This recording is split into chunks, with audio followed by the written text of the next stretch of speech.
Iraq's foreign minister arrives in Moscow. Will it be peace or war? In Baghdad, Saddam Hussein says Iraq is ready for the mother of all battles.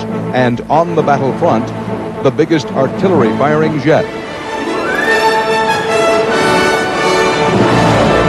This is the CBS Evening News. Dan Rather reporting tonight from Dhahran, Saudi Arabia. Good evening. Artillery and ground rockets thundered on the border of Kuwait and Iraq today, preparing the way for the biggest American-led military assault since D-Day in World War II. At the same time, the foreign minister of Iraq is in Moscow. He is meeting at this hour with Mikhail Gorbachev and Saddam Hussein's response to the last-ditch Soviet peace plan. Moscow correspondent Anthony Mason begins our coverage. Dan, no word yet on the Iraqi response to the Soviet peace initiative. President Gorbachev and Iraqi Foreign Minister Tariq Aziz have been meeting for the last 2 hours. We're not sure if that meeting is over yet, but we are expecting a statement very soon. The Soviets themselves are expecting nothing less from Aziz than a clear-cut and positive answer to their peace initiative. In other words, a timetable for complete and unconditional withdrawal.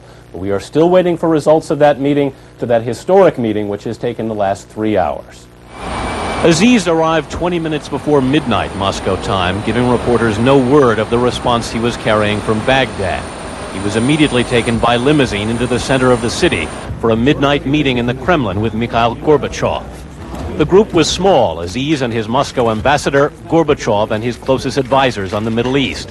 Even before it started, the Soviets knew that this was a race against time. If the ground actions start, the chance for political solution will be almost dead.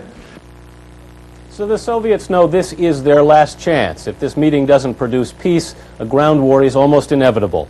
If the Iraqis have come to buy time, the Soviets almost certainly tonight are not going to be willing to give it to them. Dan? Thanks, Anthony. Earlier today, Saddam Hussein spoke to his people for the first time in 10 days, but he gave them little hope for peace.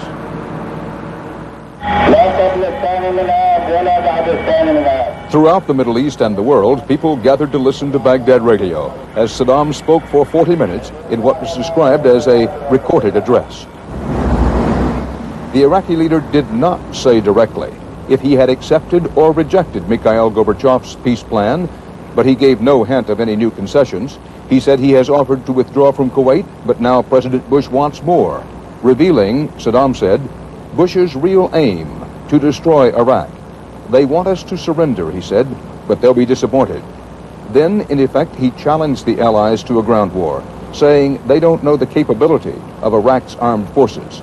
Saddam told his people it will be a great battle of victory and martyrdom. Joining us now for insight and reaction to Saddam's latest moves, David Martin at the Pentagon, CBS News consultant Fuad Ajami in New York, and Wyatt Andrews at the White House. First, Wyatt, what was President Bush's reaction?